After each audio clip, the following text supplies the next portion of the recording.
Hey, we're live. I'm Dr. Ruth Roberts, the original holistic pet health coach. With me today is the beautiful, extremely talented, and incredibly wise Rita Hogan, canine herbalist. We're sitting here fangirling together with our books. I don't know, I think you look cuter with yours than mine. But I am so psyched today because, Rita, you have an incredible way to think about supporting dogs, and you came by it so honestly. So for those of you that don't know Rita, she is a clinical canine herbalist with over 20 years of experience specializing in holistic canine herbalism. She's an educator, speaker, writer, formulator, and herbal medicine maker. She is using a combination of diet, flower essences, herbs, and phytoembryonic therapies addressing dogs' mind, body, and spirit. So, welcome, Rita. Thank you for taking time from your incredible tour. Thank you. It's been great. What- Yeah, Awesome. it's Cool. really been awesome. We had a really fun time doing a show for the Know We Well platform where you blew my mind talking about using energetics and food and the success you've had there. I mean, what do you not do for dogs? So you're just doing amazing stuff. Thank you, Um, Ruth. Appreciate it, Dr. Ruth.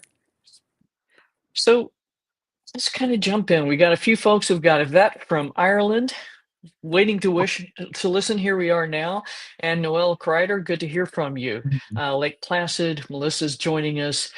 Calming Creek, Jen's joining us from Florida. So we've got some internationalness going on. Maggie, love you. Hey, and Maggie had some amazing stuff going on with CIVT, which is super cool. Nice. And yeah, or holistic dog grooming. Love CIVT. Yeah, cool. So let's talk a little bit about herbs. And so we were chatting earlier kind of about one of the things that bugs both of us, and that's when people are like, I'll use this for this without really looking back at what's the whole picture. So what do Yeah. you think? Yeah. So in herbalism, that is referred to as the this for that switch. And that is just our conditioning. It's our conditioning on how pharmaceutical medicine works so fast. And we want an answer to all of the side effects of pharmaceutical medicine. And the reason why they have side effects is they're just a hammer. So they force the body into submission, and that's not what herbs are about.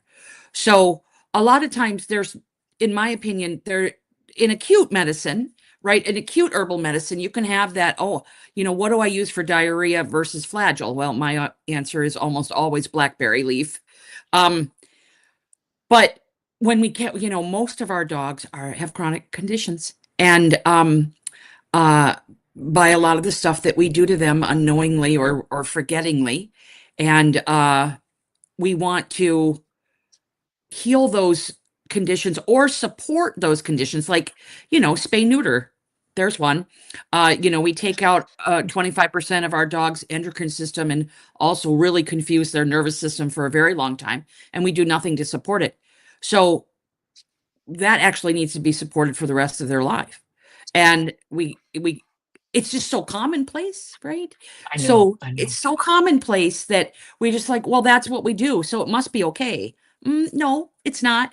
Hypothyroid, hemangiosarcoma, even osteosarcoma, the chances of your dog getting those cancers goes skyrockets when you spay and neuter. And so there's a lot of things that we don't want, that this for that switch. We want to figure out, okay, how do I support my dog? And do I continue to support my dog? Or is it just something I can do for a short period of time? Or is that needed? Or how do I get to the foundational reason why they're ill and make changes? And then you slowly see recovery. You slowly see recovery. A lot of people will go, well, that must not be a very good herb if it takes that long to heal. No, it is a very good herb. The issue is the body didn't get that way for chronic disease really quickly. It didn't happen overnight, and it's not going to cure overnight. But the more an herb is well indicated, which means that your dog checks out all the boxes, almost all the boxes of that herb. And if it's so well indicated, then things are going to change pretty quickly. So knowing, for me, knowing your herbs and what they're for, um, and their indications is better than, hey, what can I give my dog for arthritis right now that'll work tomorrow, right? That's just not the expectation that those plants want, because they're not going to be able to fulfill that promise. You mean you just can't give a pill and they'll be better in No. 2 days? No, every now and then you get lucky. Every now and Amen. then that uh like one of my mentors, I've seen him just, he's been at this for close to 50 years, and sometimes he can, and he's a person herbalist, but he can look at a person and be like, okay, I want you to try this one tincture, take 3 drops, and bam, right? Like, that's amazing. However, I did have a case just recently, which was like, what? And it was just during one of my live Q&As for my subscription group, right? And I'm just like, hey, just give your horse mountain pine, give it, I think I said like a half a dropper twice a day in the mouth if you can, or get a plastic syringe and put some water in it and give it to them. And they got back to me a month later and said, because they were going to put this horse down for mobility issues, Wow. and said he was just running around the pasture nonstop. And I've checked in with that horse, and we're still going strong. So, and that was just one remedy, and so every now and then you can get that, but it took a couple weeks to kick in. And uh yeah, but you get those pieces of gold every now and, but it's not the norm, for sure. No, and Mhm. and it's very funny too. I mean, it's like there's this thing. So the guy's name escapes me. Um, Story of my life. That's his I'm still jet lagging. Anyway, so there's this concept in Chinese medicine and other systems of medicine that part of what makes medicine work is the intention of the Yeah. healer. Yeah. Yes. And so, I mean, so the horse received this intention, like, do this better work or we're putting you down. Yeah. So I think that really does make a difference. You Yeah. know, I don't know what to do. Help me, help you. And so I think maybe that's part of what happens when we get these miraculous recoveries. Bless you. Salud. Thank you. Thank you. But you're welcome. So are there there's certain herbs that we that I like to keep in terms of Chinese medicine, and certain things that I like to keep in an emergency kit. Are there a couple of herbs that you keep routinely, or really you're looking at that individual patient for almost Well, everything? a lot of people say, oh, what's your top thing Hmm. for my dog's longevity? They ask me this question all the time. And it's not an herb. It's getting your stress No. under. No, it's for you to get your stress levels under control. That is the best number one thing you can do for your dog and for yourself, because your dog, when you're stressed all the time, you smell like cortisol and adrenaline. You're giving off this frequency of being unsafe, right? And um when you're unsafe, your dog feels unsafe, and they're also preoccupied with you smelling like that and wondering what's wrong. And that is stress, and it shuts down so many of their organ systems. So that is my number one piece of advice. Number two, if I had to pick some herbs that I wanted to keep on hand, um, for things in general, they would be blackberry leaf, nettles, uh, milk thistle, hawthorn, plantain, angelica, calendula, and cleavers. Those are the ones that, those are the ones right off the bat. Those are the ones that I would keep on hand. And then I use a lot of stem cell therapies as well. So Right. I keep those. I have a whole, I keep those on hand, and there's a bunch of them that I absolutely love. So, and a lot of them are tree medicine. like mountain pine and alder and gray alder and different things like that, blackthorn. But the regular herbs, I definitely would keep those on hand, and they do a lot, protecting the liver, the kidneys. They represent kind of the organ groups. And then, I would probably keep like California poppy and ashwagandha on hand too, because those herbs alone can deal with so many issues that dogs need. Like, I talked about energetics at the Know We Well thing. And the interesting thing about I'm having a 53-year-old hot flash right now. The interesting thing about the nervous system is that dogs that tend to lean more cool, they don't need the passion flowers, the skull caps, the California poppies. For the most part, they don't need their nervous system to be sedated. They are the types of dogs that have a really hard time with your stress and stress in general. Like their ball being stuck under the couch, they're melting down, they're crying, no one's seeing it. It's happening, they're shivering, they're shaking, they're whining, right? They are sending out a distress signal. And those are the dogs that they need the adaptogens, right? More than a warm dog. Warm dog, there are a few adaptogens that work well, but the cool dogs, they need the ashwagandhas. They need the adaptogens that help them deal with stress in general, because they take so much of it on. Whereas a warm dog, they take stress on too, for sure. However, their nervous systems need to come down. Like their nervous systems are so high and building so much heat that, and all of those lovely herbs, valerian, skullcap, passionflower, chamomile, all of those herbs are cooling, all of them. And for a reason, like they cool the heat and they bring down the fire, right? And they bring it all the way down, and then they can interact with you in a normal way or stop self-harming and things like that. So it's when you look at herbs as individuals, things really start to like come out and go, huh, okay. And you know, and those herbs can work for cooler dogs when they're offset and warmed up, especially in an acute manner, like a thunderstorm or a vet visit.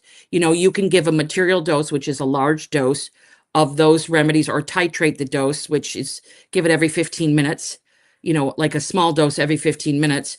Right. I usually like to add some aconite and rescue remedy into there, but Kind of like bring the to heat get up a them to, little more. yeah, to Right calm on. down, they definitely can work, but long term, they're not going to, on that side. So, uh, having a mix of herbs that do those things, like, having a mix of warming and cooling herbs, is a good idea to have on hand. And the ones I mentioned, you can go back and listen to the replay. But the ones I mentioned are the ones that I definitely would have on hand. Those are good ones. Right on. And one of the things we both like to talk about is if you're feeding Doritos or the equivalent of of Doritos in kibble form, how much progress do you feel like people are able to make unless they are willing to commit to supporting the body with higher quality food? Well, in my book, I have a small feeding section, and I do talk about the kibble hierarchy because it was part of my life for like 12 years when I boarded dogs kennel free. They would come in with, uh, they'd be feeding science diet, or I had this guy that fed Mars pet food, right? All the different kinds of Mars pet food and treats. And he got it all free from working there, right? And he had this beautiful brindle like pit mix named Mac. And I love that dog. But Mac came in for his interview for my kennel, and Mac was growling and snapping at everyone. And I'm like, dude, this dog is not meant for kennel free boarding. However, what do you feed? And he said, well, I work at Mars Pet Food, and he got real defensive. And he goes, I work it and I get it for free. And I said, well, what is it? And, nothing at Mars is good. But I was like, oh God.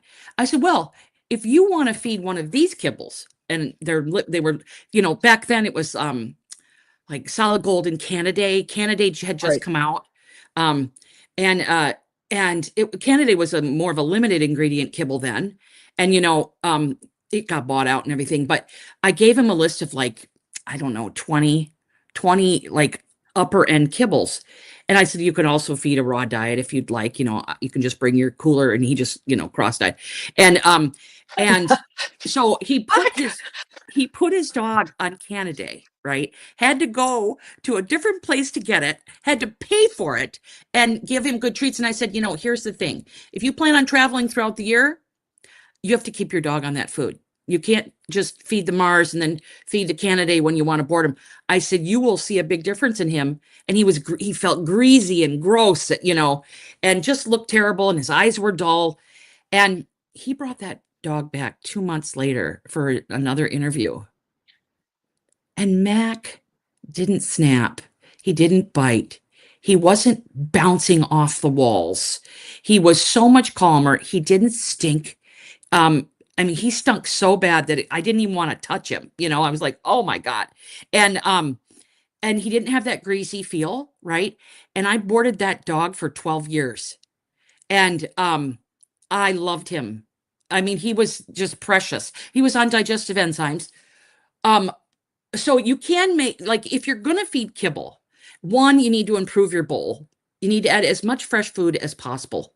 You need to feed digestive enzymes, and it needs to be the best kibble that you can find in the limited ingredient kibble, right? And a company that has committed to not using rendered anything, right? And there are some kibble companies out there that are like that, thank God. And then what you need to do is, for me, I would work towards feeding as fresh as you can, because the nervous system is dependent on it. And so, if you have to feed kibble, you want to support the nervous system, right? You want to support the nervous system as much as you can. And you want to support the nervous system no matter what you're feeding. Then, work towards feeding as fresh as possible. Work towards learning more about making your own food. Work towards, using companies like Green Juju or Goodness Gracious, or different companies that you can buy things that add to the kibble. Green Juju makes great add-ons that you can add in. Solutions Pet Food makes great add-ons that you can add in. But sometimes, raw diets are a lot cheaper than you think they are. So yeah, that is my advice on that, Ruth, for sure. I don't know where you went, but I'm going to look at the comments. I'm going to, oh, and I know that there is a vet here from Ireland. I just want to let you know that I will be in Ireland in October. So my book tour is going there. My pugs recently had an HTMA by Parsley Pet. Olive leaf extract was recommended for chronic infections, inflammation for tick-borne diseases. I didn't find it in your store. Will the phytoembryonic work the same? Yeah, the phytoembryonic will work very well for that. I'll be carrying some dried herbs in my store. I got your back, Ruth. Thank you very much. You're a You're pro. welcome.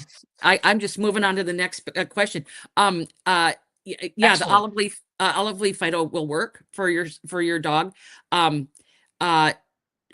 you make your order, just put in there that you need, how much your dog weighs, and I can tell you how much to use. But you can also use regular olive leaf. Just make sure that when you're using olive leaf powder, that you're putting it in food, because it can make your dog vomit.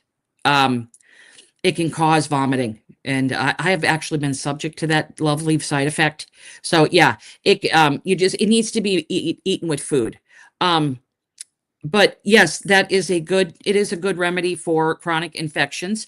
If you're going to give it a long time, it is cool. It is warming. And so if your dog is more warm, if they, don't do well with heat, your little pug, then I would definitely um, give it something that's going to cool it down. Um, so like maybe some echinacea phytoembryonic, it's also called purple coneflower. That will like kind of meet the energetic, but it'll balance that out. And it's also good for chronic infections. The phytoembryonic you can give long term. Um, So let me ask you about that, because one of the yeah. things I don't like so much about olive leaf is that it also, because it's antimicrobial, it has an impact on the microbiome. So does the phytoembryonic version help avoid some of those effects? Yes, it does, but I don't find olive leaf too incriminating on the microbiome. I find it to be more intelligent. Um, Good. uh, but it's, olive leaf is not one of those herbs that you need to just put your dog on and leave on. Now, I have to tell you that olive leaf is so fantastic for your leakia. Um, that, like Tennessee, I had, that's when I had 10 dogs. Oh God. Um, Oh uh, God. yeah, and they all had Ehrlichia, all of them, from my property in Tennessee. They all, I threw my hands up and went, "Oh, okay, I can't do it. I didn't do the flea and tick meds at all. They all had Ehrlichia, and I cured them all with olive leaf. So what I would do is in the summer, as soon as the ticks came out, I'd put them on olive leaf, and then I'd leave them on olive leaf, and then as soon as the ticks went away, they'd go off of olive leaf. And Cool. all my dogs lived till at least they were like 16, 17. But I also supported their microbiomes and things like that. But I haven't seen like huge depletion in that with olive leaf. Now, not the same for golden seal. Yes. Golden Interesting. seal, golden seal will take away a lot of the commensal bacteria. It is a powerful antibiotic and antimicrobial. So golden seal, I don't use on the inside very much at all. A very short period of time, and I treat it like an antibiotic. I give probiotics. I do the flip flop with that because I want it to work. However, um, it's like oregano infused oil or oregano is not to be it's more of your stronger herb, right? Right. It's not to be messed with. People love oregano.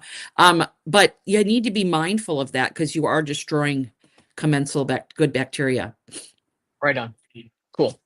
I think on the human side, the reason I said that is there's an olive leaf extract product that is Yeah, just wicked. But maybe that has to do with the process it was made. it's You know, probably standardized. it And is. yeah, it's probably standardized. Now, standardized herbs are a completely different story, and I deal with them in my book, The Herbal Dog. They're different. They standardized herbs will give you side effects. People are like with olive leaf specifically, Ruth.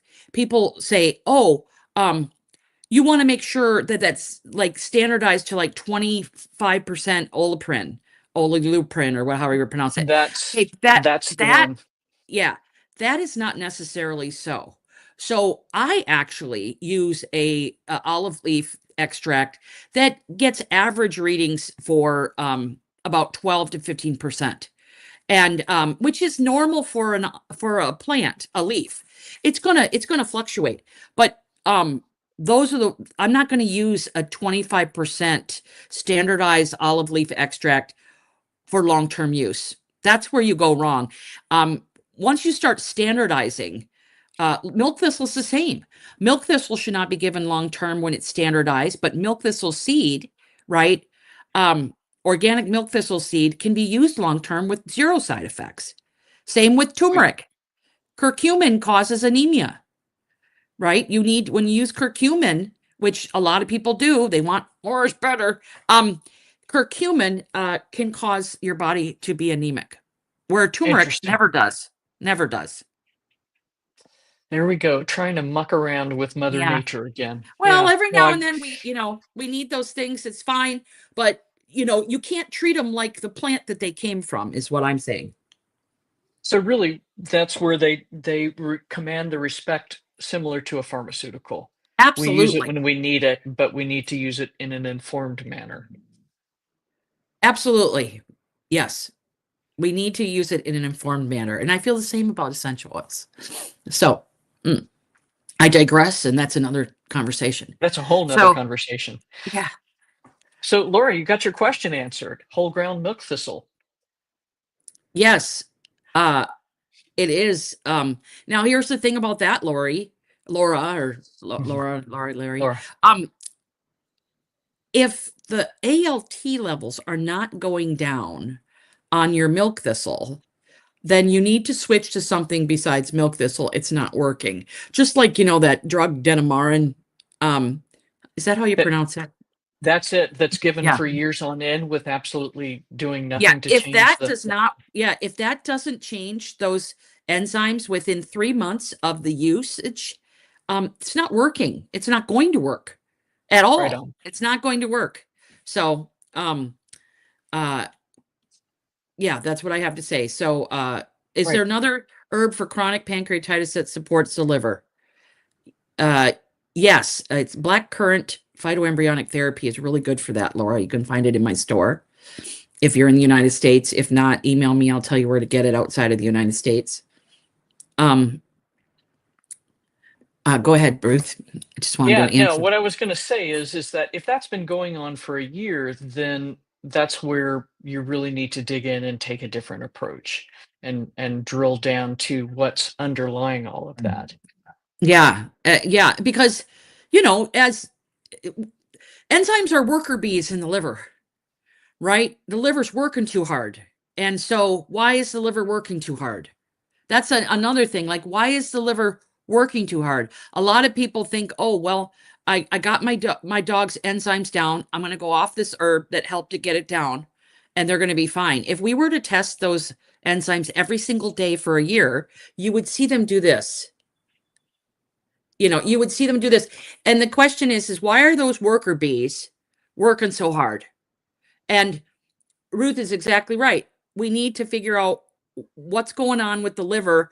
It could be food, a lot of times it can be water. Um, it can be plastics, it can be something you're burning in the house. It can be obviously, specific things in the food, and you could be feeding an energetically inappropriate diet, which is congesting the liver and making everything hard on the whole system. So, it can be all of those things. And you're right, Ruth. We have to figure out why. But if the herb isn't working, it's the wrong herb or the wrong dosage. So I always try a higher dosage first for about a month, retest. If they haven't come down at all, they're not going to come down. Agreed, agreed. And I would say, yeah, I think 3 months is very generous in terms of time. For me, a lot of times, yeah, 30 days, no change, Yeah. then something No, next. I meant 1 month, not 3 months. Okay, okay. Yeah. After you, Sorry, maybe after you, yeah, you might be getting a, a lag or something. But yeah, increase the dosage for a month.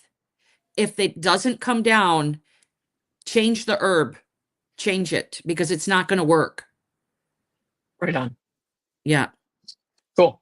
Uh, all right. Penny's asking about this article about chaga paste and mast cell tumors Uh, way back in the day. Or is that something you're still Oh no, working on? this Or is a yeah. So hi Penny. I'm gonna be at Penny's store for my book tour in June. Um super I awesome. can't wait. I can't wait for that. So the chaga paste for mast cell tumors. Okay, that's another thing, you know, it works awesome for the dogs that it's going to work for. I just had a dog that it totally worked for, got rid of the mast cell tumors on the legs, but you still have to deal with why the dog is getting mast cell tumors in the first place. There's lots of really good herbs for that. One of my favorite herbs is a Chinese herb called sanleng.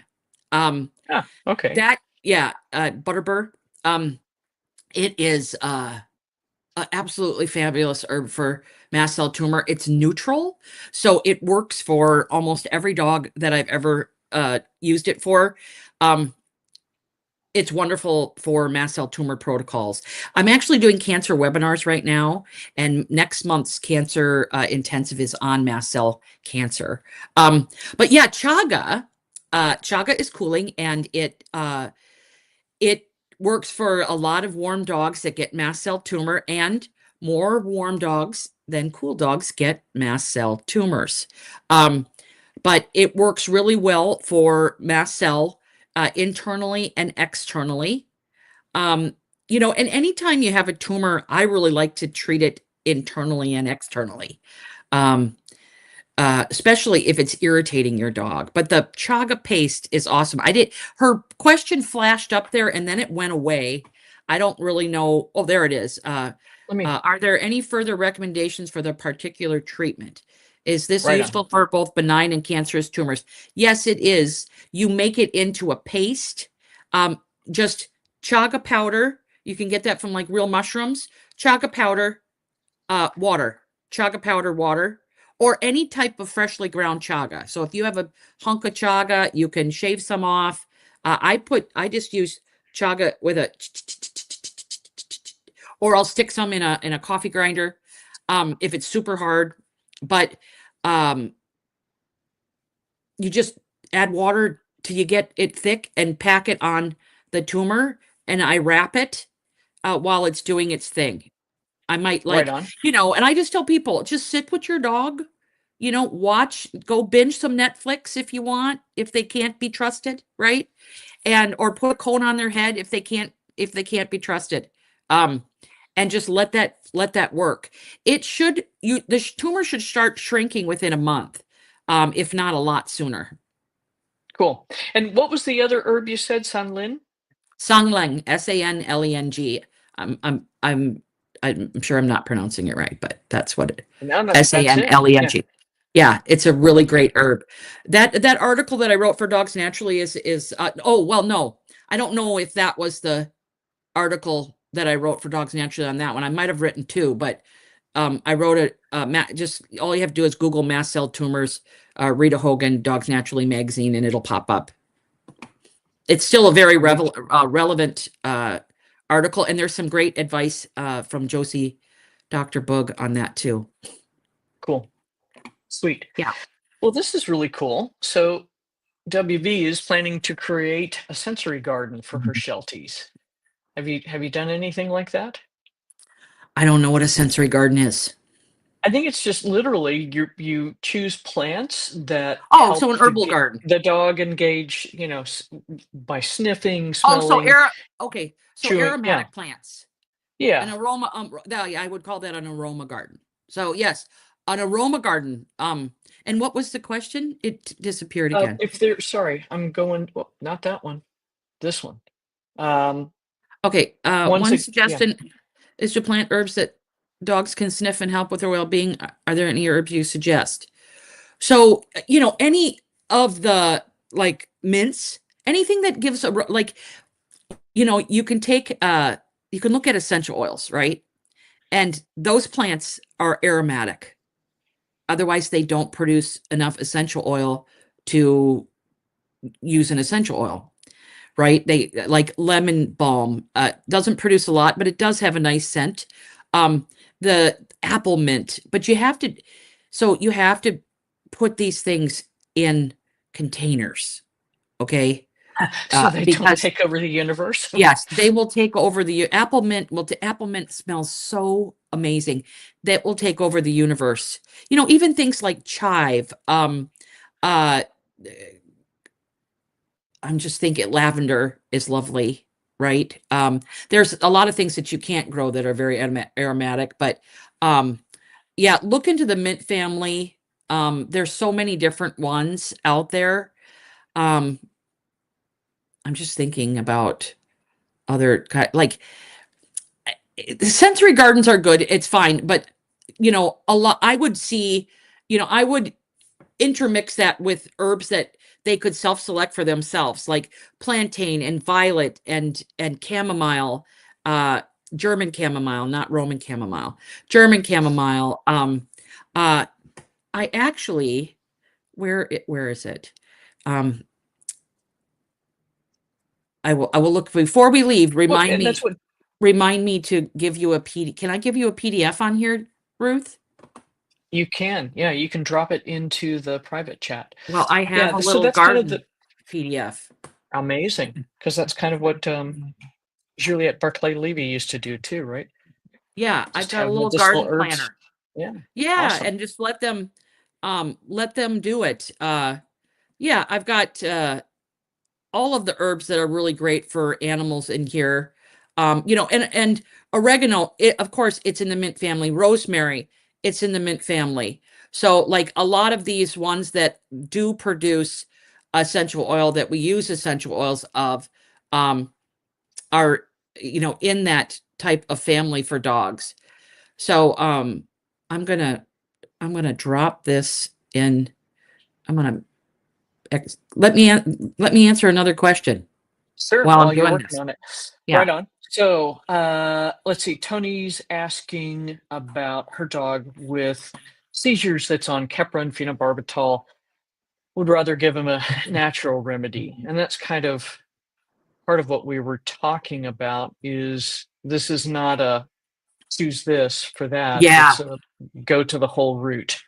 Yeah. So, one, sometimes it's hard to find the root of a seizure dog, but one, I would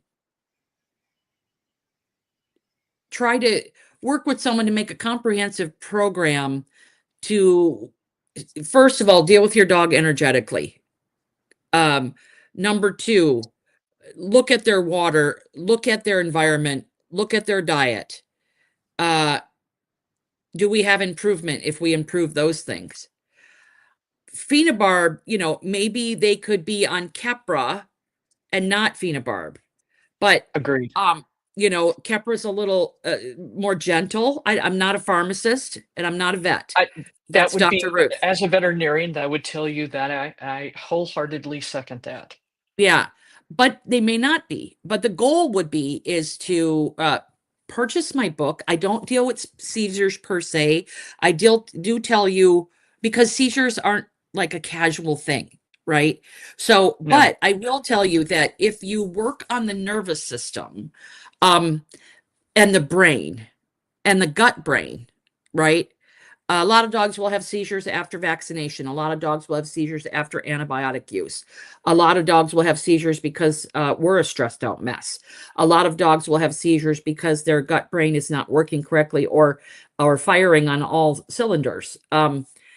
It's misfiring. A lot of dogs can have seizures after they're put on SSI uh, uh, boosters, serotonin boosters like Prozac, because what those types of drugs do is they remove the myelin sheath of the neurons in the brain, um, and that's not a good idea. So I no, don't we like call that dogs on those. MS in humans. Yes, yes, right. So yeah, there's lots of reasons why. MCT oil, that that's something benign that you can add to your dog's diet. The goal is to have less and less seizures, right? If your dog's having seizures now and you start adding natural things to your dog's regimen for seizures, the goal is to have less and less seizures. You know, I recently made a herbal support protocol for seizures for a client, and they went off. It was basically 4-month protocol. They went off the protocol, and their dog had a seizure within 2 weeks. Well, that dog's not ready to come off that protocol, but that protocol is working. Okay. It's working with no drugs. Um, Now that protocol most likely wouldn't work for your dog because your Right. dog's an individual. So seizures are so individual, in my opinion. So you just kind of want to find someone, work with them, start adding normal things. Um, Okay, so there Yeah, you go. and Zion started there having you go. seizures at 4 months after Simparica. So I can tell you that is a liver and nervous system, lymphatic system problem. Uh, Yes. yeah, also need to support the spleen there. Um, uh, a lot of dogs that are on those drugs lose their spleen later on in life. So just start supporting the spleen. Um, but that is definitely a nervous system um, lymphatic and liver issue, and that Right on. can be turned around. Yes, and this is a process of detoxification plus this plus blah. Yeah, right on. Yeah. I would purchase my book and go to page 137 and work through that and read the everything is connected section, and you will find your dog in those pages. Right on. Um, so cool. So Kayla's got another question. Any Recent herbs? fall on ice. Yeah. Any herbs for pain, basically. So this would be more like an acute pain situation. Okay, one, I would get an x-ray to make sure that you know what's going on there, because it is a Great Dane. It's like having a small horse, right? And their legs are super important to them. Um, had a recent fall on the ice a couple weeks ago, not now, and now not bearing weight and lost muscle using CBD and mushrooms. Okay, one thing again, get to a vet, get an X-ray so you know what you're dealing with. You know, that or does ultrasound work on bones? No, it will. I Not mean, that really, can be right? useful for ligament issues Yeah. if the ultrasonographer knows what they're doing. So 2 to 3 weeks, it's not getting better on its own. You do need to get help Yeah, figuring you out do. what's going on. And then Yeah, I will tell you, here's the thing. If there is an issue with that bone, with the ligament, with the muscles, contact anicellbiotech.com. right on. Anicell, Anicell Right, biotech.com. The owner's name is Brandon, and tell him Ruth and Rita sent you, and that is a single injection, no side effects, super rapid healing, and will save the leg.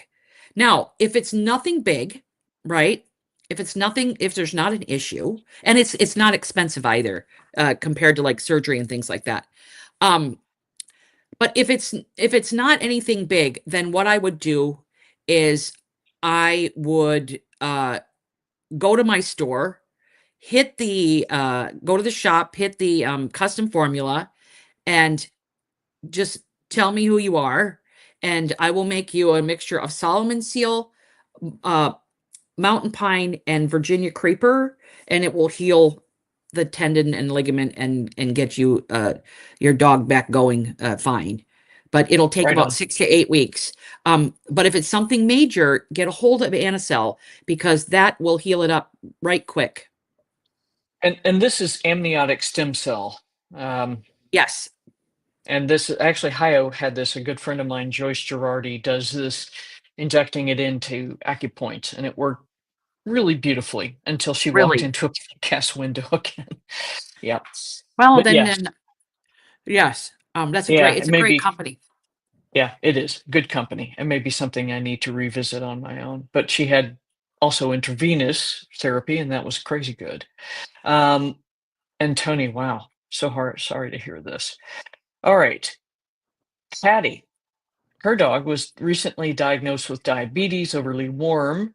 Um, what herbs? So Hmm. here's the thing about herb diabetes and herbalists.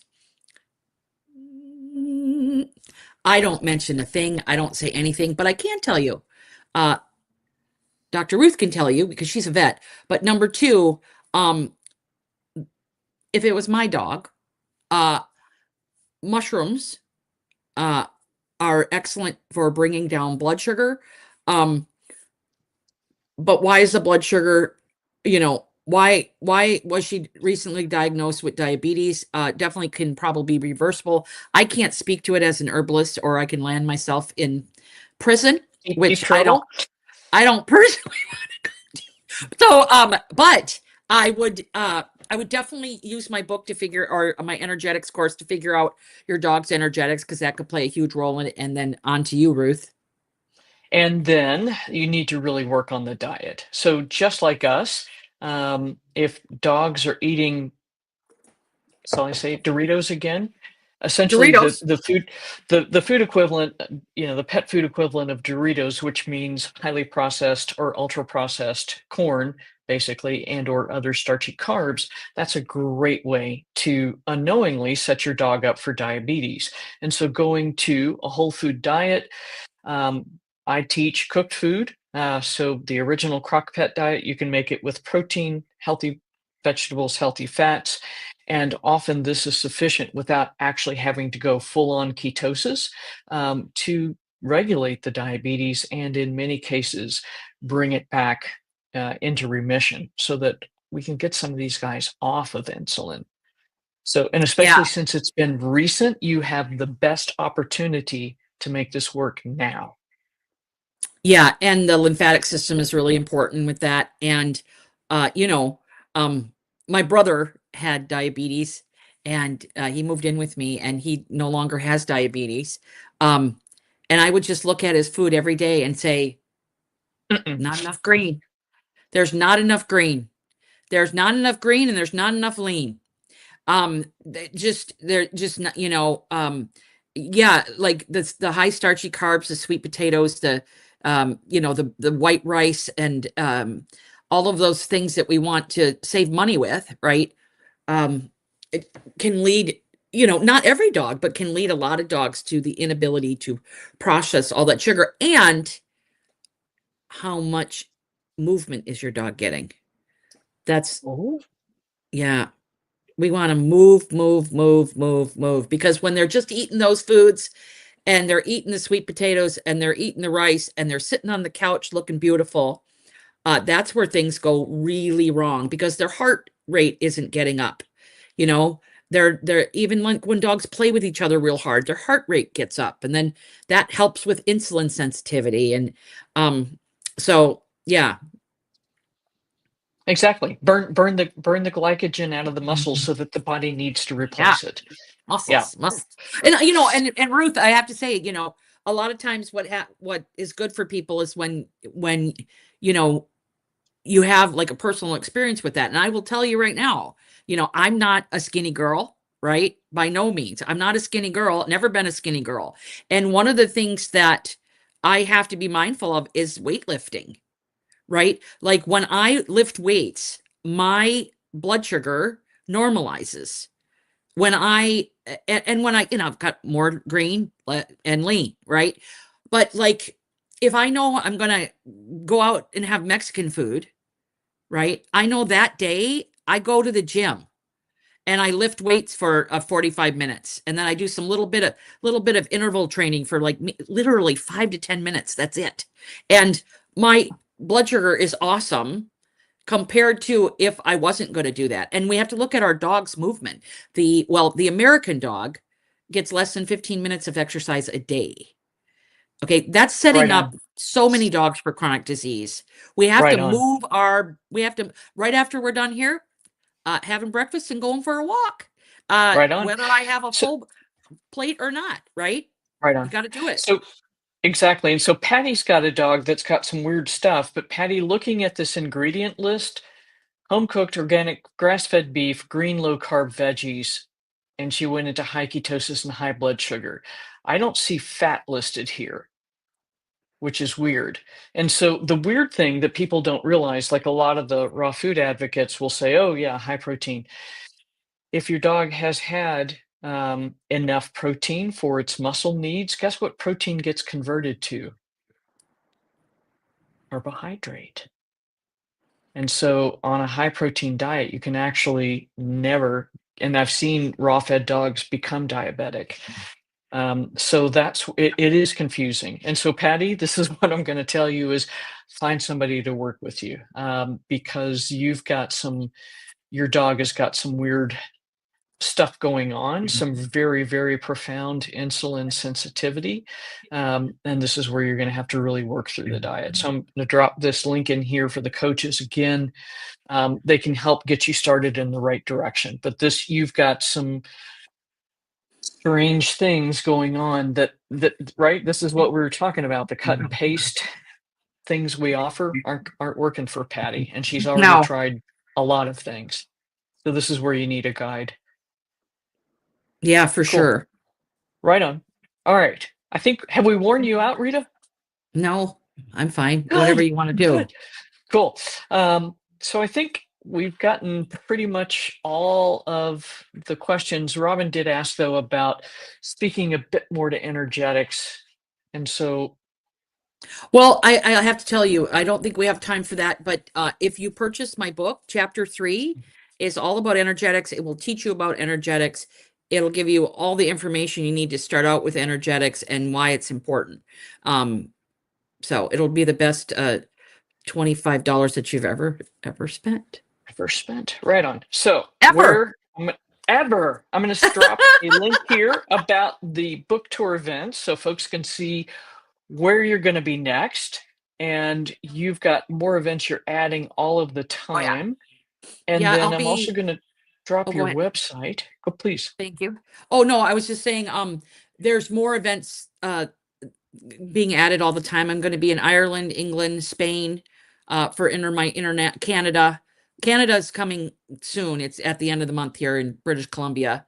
I don't know if I'll make it to other places in Canada. But yeah, and there's some Michigan dates that are going to be added, and Montana in the beginning of April. Sweet. Oh, Kansas City. Kansas City in September. Anybody out? Kansas City. Anybody here out from the Midwest? We're going to give the Midwest some love. We have all these events on either coast for pet parents, but it's time to give the Midwest a little love. Arizona Yeah. coming Oh, soon. I'm going to Arizona, but I'm excited to go to Kansas City with you, Ruth.